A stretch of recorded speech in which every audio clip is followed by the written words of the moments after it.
یہ افسانہ ڈاکٹر خالد سہیل کا لکھا ہوا ہے، بک شیلف، اور یہ پوسٹ ہو چکا ہے ہم سب پہ۔ ڈاکٹر خالد سہیل نے بہت خوبصورت اور منفرد افسانہ جو ہے تحریر کیا، اس کی تعریف کی۔ تو پتہ چلا ڈاکٹر صاحب کہتے ہیں کہ میری ایک دوست ہیں سارہ علی، ان کو اس کا اختتام پسند نہیں آیا، تو وہ چاہتی تھیں کہ اس کا اختتام کچھ اور ہوتا، تو کہتے ہیں میں نے اپنی دوست سے کہا ہے کہ آپ اس کا اختتام تبدیل کر لیں۔ تو میں نے کہا کہ میں بھی کوشش کرتی ہوں، تو وہ کہتے ہیں ٹھیک ہے آپ بھی کوشش کریں۔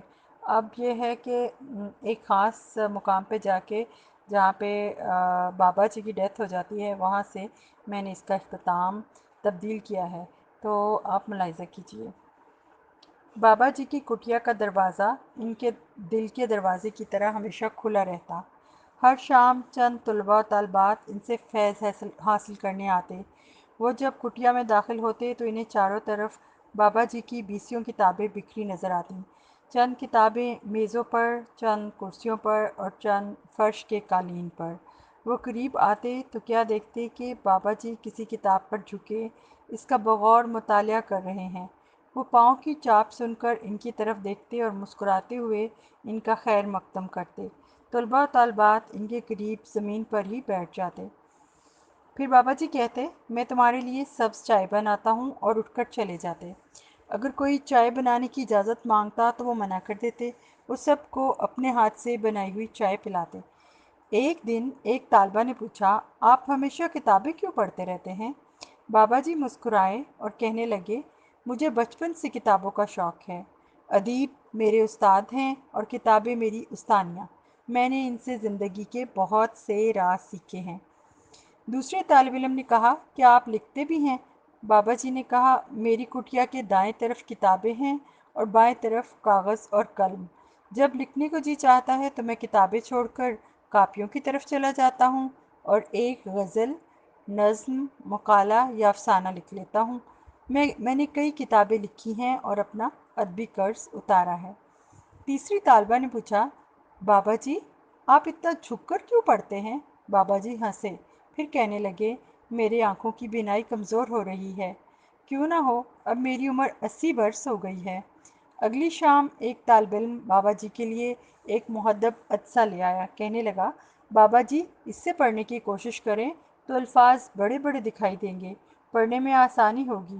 بابا جی کہنے لگے تم نے بہت اچھا کیا یہ تحفہ لے آئے، اس کا بہت فائدہ ہوگا۔ اب سوچتا ہوں مجھے خود اس کا خیال کیوں نہ آیا۔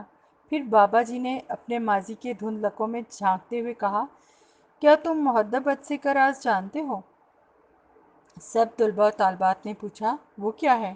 بابا جی نے کہا مہذب عدسہ آگ لگا سکتا ہے۔ وہ کیسے؟ ایک طالب علم نے پوچھا۔ جب میں بچہ تھا تو دوپہر کو ایک کاغذ اور مہذب عدسہ لے کر کسی باغ میں چلا جایا کرتا تھا، اور جب میں سورج کی روشنی کو کاغذ پر مرکوز کرتا تو 2 منٹ سے کم عرصے میں کاغذ کو آگ لگ جاتی اور وہ جل اٹھتا۔ میں وہ آگ دیکھ کر بہت خوش ہوتا۔ مجھے ایک بچہ ہونے کے باوجود ایسے لگتا جیسے میں کوئی جادوگر ہوں۔ سب طلباء و طالبات بابا جی کی باتیں بڑے غور سے سن رہے تھے۔ پھر بابا جی نے کہا زندگی میں بھی وہ لوگ کامیاب ہوتے ہیں جن کی شخصیت میں تخلیقی مہذب عدسہ ہو۔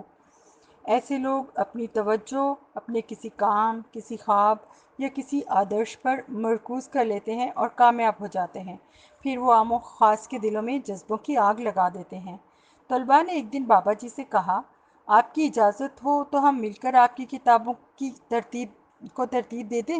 نہیں، انہیں بے ترتیب ہی رہنے دو۔ اس بے ترتیبی میں بھی ایک ترتیب ہے۔ لیکن پچھلے ہفتے آپ کو کنفیوشس کے اقوال نہیں مل رہے تھے۔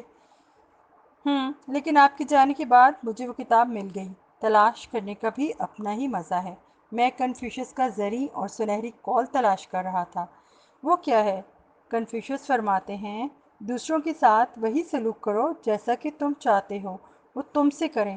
ایک شام ایک طالب علم نے بابا جی سے پوچھا آپ کا پسندیدہ دانشور کون ہے؟ سقراط۔ وہ کیوں؟ سقراط موت سے نہ ڈرتے تھے، اور جو شخص موت سے نہ ڈرے وہ کسی اور چیز سے نہیں ڈرتا۔ ایسا انسان بہادر ہوتا ہے۔ ان کے دوست موت سے ایک رات پہلے ان کو لینے آئے تھے وہ انہیں رات کی تاریکی میں کسی دوسرے ملک لے جا سکتے تھے، لیکن سقراط نے ان کے ساتھ جانے سے انکار کر دیا اور اگلے دن اپنے ہاتھوں سے زہر کا پیالہ پی لیا۔ وہ اپنے سچ کے ساتھ وفادار تھے۔ پھر بابا جی نے طلباء طالبات کی ملاقات ایک نئی خاتون سے کروائی جس کا نام مہجبین تھا۔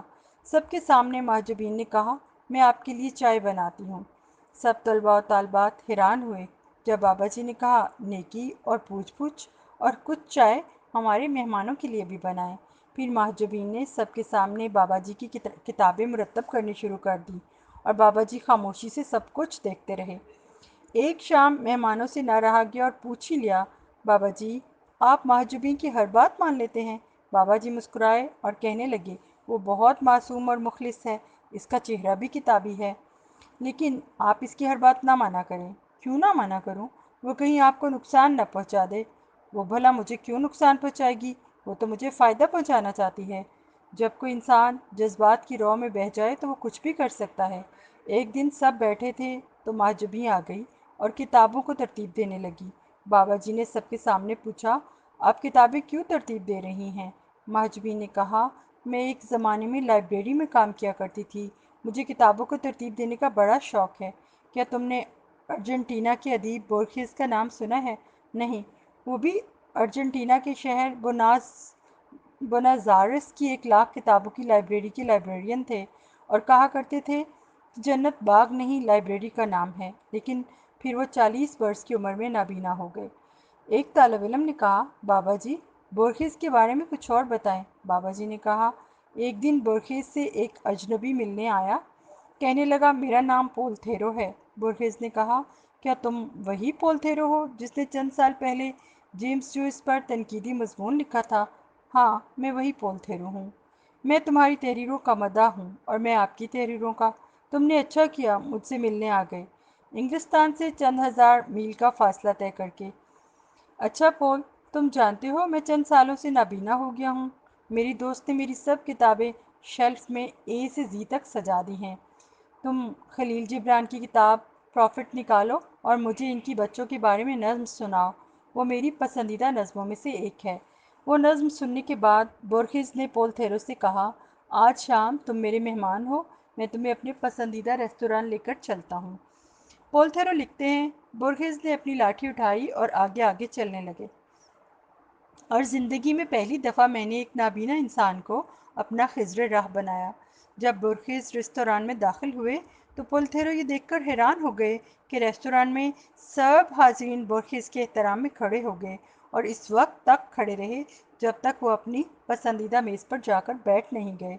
پول تھیرو لکھتے ہیں کہ وہ کسی ایسے بادشاہ یا وزیر کو بھی نہیں جانتے جس کی لوگوں نے اتنی عزت کی ہو۔ بابا جی کی باتیں سن کر مہجبین نے کہا، میں بھی بورخیس کی کتابوں کی طرح آپ کے لیے 2 بڑے بڑے بک شیلف لے آؤں گی اور ساری کتابیں الف سے یہ تک سجا دوں گی۔ سب طلباء طالبات کا خیال تھا کہ بابا جی مہجبین کو منع کر دیں گے، لیکن وہ خاموش رہے اور حاضرین بھی خاموشی سے ایک دوسرے کو دیکھتے رہے اور حیرانی سے مسکراتے رہے۔ اس ملاقات کے بعد چند دن کی چھٹیاں تھیں اور طلباء طالبات اپنے والدین سے ملنے گھروں کو چلے گئے تھے۔ وہ جب گھروں سے لوٹے تو بابا جی سے ملنے ان کی کٹیا میں گئے، لیکن کیا دیکھتے ہیں کہ کٹیا کے باہر ایک خون کی لکیر ہے اور خون بھی تازہ۔ وہ کٹیا کے اندر گئے تو کیا دیکھتے ہیں کہ بابا جی پر کتابوں کا بک شیلف گرا ہوا ہے، وہ کتابوں کے ایک بڑے سے ڈھیر میں دفن ہیں، ان کے سر سے خون بہہ رہا ہے جو بہتے بہتے کٹیا کے باہر تک پھیل گیا ہے۔ مہجبین جب اپنے ہاسٹل پہنچی تو بہت تھک چکی تھی، مگر ساتھ ساتھ اسے اطمینان تھا کہ اس نے بابا فارابی کی کتابوں کو بہت محبت سے بک شیلف میں سجا دیا ہے، اب انہیں کوئی کتاب تلاش کرتے سمے دقت کا سامنا نہیں ہوگا۔ وہ اٹھی، اس نے ایک کپ اسی طرح کی سبز چائے بنائی جیسی کہ بابا فارابی کو پسند تھی۔ عبادت کے بعد اس نے مراقبے کے لیے اپنی آنکھیں بند کی تو اچانک اسے کیٹس کی نائٹنگیل کی سریلی آواز سنائی دی۔ کیٹس اس کا پسندیدہ شاعر تھا، وہ اکثر دن میں اس کی نظمیں گنگناتی، سوز میں ڈوبی رومانوی نظمیں، اس کی زندگی کے پھیکے پن کو دور کر دیتی، اس کے تخیل سے روشنی نکلتی اور مہجوین کی روح کو لافانی مسرت سے ہمکنار کر دیتی، مگر بار بار اس کے ذہن میں 7ویں سٹینزے کے الفاظ گونجنے لگے، امر پکشی اور رت کے رونے کی آواز ایک دوسرے میں ڈوب گئی۔ اس نے بے چینی سے آنکھیں کھولیں اور ایک شانتی عطا کرنے والی موت کے بارے میں سوچا۔ اس نے وقت دیکھا، رات بہت ہو چکی تھی۔ اس کو وسوسوں نے گھیرا۔ اس نے بے چینی دور کرنے کے لیے بابا فارابی کو فون کرنے کی کوشش کی، مگر گھنٹی بجتی رہی اور ان کی آواز میں پیغام گونجتا رہا۔ اس نے سوچا وہ سو چکے ہوں گے۔ اس نے خود کو تسلی دی اور ایک مخمور کر دینے والا مشروب پی کر سو گئی۔ صبح کی چائے کے ساتھ جب اس نے اخبار دیکھی تو ایک جان لیوا خبر پہ اس کی نظر رک گئی۔ اس کی سانس گلے میں اٹک گئی۔ اف میرے خدا! بک شیلف کے گرنے سے شہر کے مشہور دانشور فارابی زخمی، تاہم بروقت طبی امداد سے ان کو بچا لیا گیا۔ تب اسے یاد آیا، بک شیلف کے ایک طرف کی زمین ہموار نہیں تھی۔ کاش میں نے ان کی زندگی میں مداخلت نہ کی ہوتی۔ یقیناً بے ترتیبی کی ترتیب ہی ان کے مزاج کو سوٹ کرتی تھی۔ اس نے خود کو کوسا۔ ہسپتال کے کمرہ نمبر 7 میں سر فارابی نیلے چیک دار گاؤن میں بہت کمزور نظر آ رہے تھے۔ اس نے مہکتے ہوئے لیونڈر کے جامنی گلدستے کو سائڈ ٹیبل پہ رکھا۔ نرس نے ان کا بلڈ پریشر چیک کرتے ہوئے دھیرے سے کہا، پلیز مریض کو ڈسٹرب نہ کیجیے، ابھی ان کی حالت ٹھیک نہیں، گو یہ خطرے سے باہر ہیں۔ جی اچھا، اس نے فرما برداری سے کہا اور چپ چاپ بیٹھی رہی۔ کیا میں انہیں چھو سکتی ہوں؟ اس کے دل میں ہلکا گلابی خیال لہرایا۔ اس نے بہت محبت سے ان کے پاؤں کو چھوا۔ سر فارابی نے آنکھیں کھولی اور کتابی صورت والی اپنی دوست کا لمس محسوس کیا۔ نئی زندگی مبارک ہو۔ وہ مسکرائے، مبارک ہو۔ سوری، میری وجہ سے آپ کو اتنی تکلیف آئی۔ اس کے لہجے میں گہرا تاسف تھا۔ میں نے موت کو بہت قریب سے دیکھا۔ وہ رک کے بولے، آپ کو معلوم ہے میں موت سے نہیں ڈرتا۔ جانتی ہوں، موت ہر ذی نفس کو سانس کی قید سے آزاد کر دیتی ہے، مگر ہمیں تو آپ کی زندگی سے محبت ہے۔ میرے محبوب شاعر کیٹس نے بھی موت سے محبت کی اور اسے قریب سے محسوس کیا۔ اس نے موت کی محبوبہ سے گلے ملنے میں اتنی جلدی کیوں کی؟ مہاجبین کو جان کیٹس کی اتنی جوانی میں موت کو گلے لگانے کا بہت دکھ تھا۔ 2 صدیاں بیت گئی مگر وہ ہم سب کے دل میں زندہ ہے، بابا جی نے تسلی دی۔ وہ خوش ہو گئی۔ یہ تو ہے، کیا اسٹیفن ہاکنگ کی نرس کی طرح میں آپ کی خدمت کرنے کے لیے آپ کے پاس رہ سکتی ہوں؟ اس نے سوال پوچھا۔ کیوں نہیں؟ صبح ہوئی تو انہوں نے آواز سنی۔ دعا کے بعد دھیمی آواز میں وہ کچھ الفاظ ادا کر رہی تھی۔ کیا میری طرح آپ بھی چونک جاتے ہیں جب صاف آسمان پر امنڈتے بادلوں کی ٹولیاں کسی اجنبی زمین کو سیراب کرنے کے لیے بے طرح اڑتی پھرتی ہیں؟ جب جنگل کے بیچوں بیچ ہوا سرسراتی ہے، محبت کے پھولوں کی مانوس مہک ہر سو پھیل جاتی ہے، کیا آپ بھی چونک جاتے ہیں؟ جب سنہری روشنی قدیم درختوں کے تنوں سے لپٹ لپٹ جاتی ہے، وہاں سے امر پکشی کی آواز آتی ہے، کبھی کبھی تو میں اپنی دھڑکن کی آواز سے بھی چونک جاتی ہوں جب وہ ایک نام پہ دھڑکنا بھول جاتی ہے۔ کیا آپ کو بھی میرا نام اچھا لگتا ہے؟ مہجوبین۔ جس لمحے کتابی چہرے والی مہجوبین ان پر جھکی پہیلیاں بوجھ رہی تھی، مہجوبین وقار سے سوئے ہوئے دیوتا کے بارے میں گمان کر رہی تھی کہ وہ دوائیوں کے اثر میں سو رہے ہیں، مگر وہ اس وقت مکمل ہوش میں تھے، بس آنکھیں موندے ہوئے تھے۔ وہ زندگی کو ایک بار پھر قریب سے محسوس کرنے لگے۔ وہ اس مخلص عورت کے بارے میں سوچ رہے تھے، بھلا کوئی بے وقت بے موقع رومان میں مبتلا ہو سکتا ہے؟ مہجوبین ان کے ہمراہ ہسپتال میں 10 دن اور 3 پہر رہی۔ جب وہ کٹیا میں واپس آئے تو دیکھ کر حیران رہ گئے۔ ان کے بستر کے قریب ان کی دوست کی لکھی ایک پیاری سی نظموں کی کتاب کا اضافہ تھا اور لیونڈر کے جامنی پھول کٹیا کو مہکا رہے تھے، مگر باقی کتابیں جو کی توں اسی بے تکلفی سے وہاں بکھری تھیں جیسے بک شیلف میں رکھنے سے پہلے ان کا اوڑھنا بچھونا بنی رہتی۔ چند کتابیں میزوں پر، چند کرسیوں پر اور چند فرش پر، بے تکلفی اور آزادی سے گھر کے مکینوں کی طرح اپنے مہربان کاری کو خوش آمدید کہتی ہوئی بک شیلف سے آزاد۔ شکریہ، دعا عظیمی۔